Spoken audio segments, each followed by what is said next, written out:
இன்னைக்கு என்ன சமையல் வரிசையில் லஞ்சுக்கு காம்போ என்னன்னு பார்ப்போம். சாதம் சிறுதானியத்தில் வடித்து கேட்குறாங்க. நான் குதிரைவாலி அரிசி ரெகுலராக சிறுதானியத்தில் வடிக்கும் போது காமிக்கிறேன். இன்னைக்கு ஒயிட் ரைஸ் தான். இது வெறும் பீன்ஸ் மட்டும் போட்ட சாம்பார்.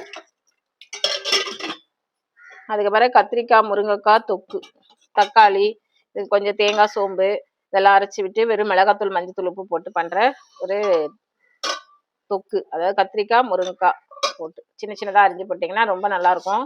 இது ரசத்துக்கு ரொம்ப தொட்டுக்க, சாம்பாருக்கு இதுக்கெல்லாம் இந்த மாதிரி வச்சிங்கன்னா ரொம்ப நல்லாயிருக்கும். இது சவுசவ் பாசிப்பருப்பு கொஞ்சம் ஜாஸ்தியாக போட்டிருக்கேன். ஏன்னா கூட்டு சவுசவ் தெரியாத அளவுக்கு சவுசவும் கொஞ்சோண்டு சுண்டைக்காவும் போட்டிருக்கேன். இது மாதிரி பண்ணி பாருங்கள். சுண்டைக்காய் நீங்கள் எல்லாத்துலேயுமே கூட்டுல எல்லாம் அரிஞ்சு அதாவது குருவை அரிஞ்சு போட்டு செஞ்சீங்கன்னு வச்சுங்களேன், ருசி நல்லாயிருக்கும். இந்த மாதிரி கூட்டு ஒரு வாட்டி பண்ணி பாருங்கள். இவ்வளோதான் ஃப்ரெண்ட்ஸ். தயிர் ஆஸ் யூஷுவல் நம்ம வீட்டில் எப்பயுமே இருக்கும். அதான் எங்கள் வீட்டு லஞ்சு. Okay, thank you.